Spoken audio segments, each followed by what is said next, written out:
In a recent show, I slipped in the line, "Have the gods returned?" And this show will throw up the possibilities of actors playing roles in global situations that may or may not raise your eyebrows and also stroke your chins. This is an observe, not absorb show. It will bring up emotions and triggers that will have the capacity to generate rage and anger, and it will disturb those of a religious persuasion. Now, some don't like my stance on religion, and that is okay, but I don't rail back at you for following it, and so I expect the same consideration in return. I present evidence. All are free to believe it or not, and it's a free will choice to do so. But I ask all to research themselves into these topics and narratives revealed, and then come to your own conclusions. With a clear and open mind, free from Milgram experimentation, which is to agree on how or bow to authority and their words or messages, you may well come to the same conclusion as I have since I was the age of 7 or 8. That organised religion does not work for we the people. It is a program of submission and externalising everything that is inside of you. It riddles you with guilt, fear and shame, and I fail to see how that is beneficial to we the people. The EBE, or the ET, revealed the same conclusion in the majestic level document we read out in the show, The Events That Changed the World. He described religion as an illusion game.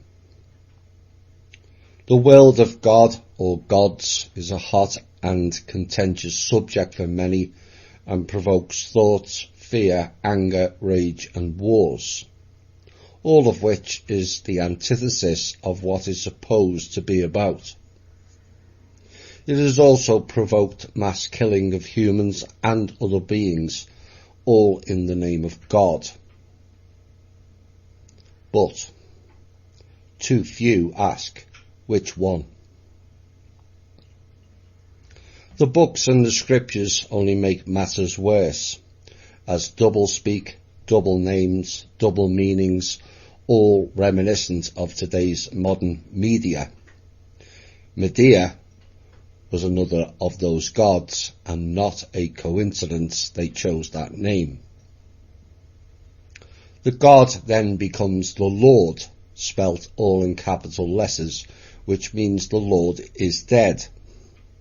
So how can the Lord pass judgment if he is dead?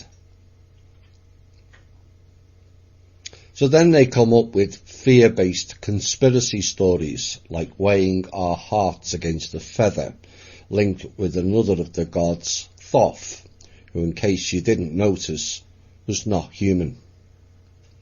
Thoth is part avian, from the Pleiadian Nibiruans. Or another classic, the Pearly Gates narrative, with other self-imposed titles like saints, who act like a nightclub bouncer and let people into heaven or not. If he doesn't like the looks of you, you end up on the streets of hell. God is great, they proclaim, yet he smiteth the people with plagues, pestilence, wars, famines and fiery serpents are just a few examples of God's greatness. Some may say he is great, spelt G-R-E-A-T. I would say he grates, G-R-A-T-E-S.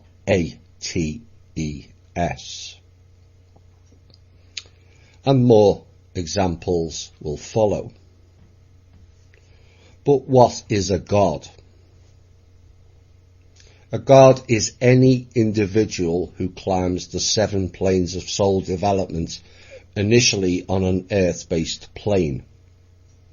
Physical, etheric, astral, which is divided into heaven and hell, both are traps. Then the 4 mental planes. Complete that and you become a god. A god, not the God. Big difference. The God is Source, who's not the creator of gods. You are, along with every other living being. Source is the source of creation, but it is us who creates the gods, with our own personal development, which is done on an individual competitive basis and not based in comparison or at the expense of others. To be a god, you will need the ultimate impersonal responsibility, balance, and must also. As there is no end of paths the dark will take you down with their seductive, unbalanced and ego-based traps that so many fall for, as it's the easier path to take. Now, the ultimate goal of the soul-spirit partnership is to gain enough wisdom, balance, understanding on a soul development level to then become so advanced as to be considered as a source for your own universe. That is the ultimate goal of all soul and spirit packages. You cannot achieve that status in low vibrational thinking patterns, riddled with insecurities, self-doubts, low self-worth, and an inability to learn and change. That mindset will keep you within the astral traps on a planetary level of learning, which is the lowest of the levels. Now, one of the things the fake gods always demanded from the people of Earth is ritual sacrifice.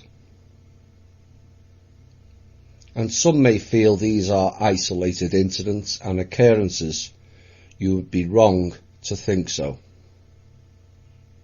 Ritual abuse and ritual killings are real, and it takes place on a mass scale. The odd singular sacrifice is punctuated with mass sacrifice, all posed on certain days, dates, and based around moon cycles, the classic being September the 11th. Many will ponder on September the 11th, 2001, the ritual sacrifice of that day, but there have been other sacrifices done on that day over varying years. 9/11, of course, is the emergency code.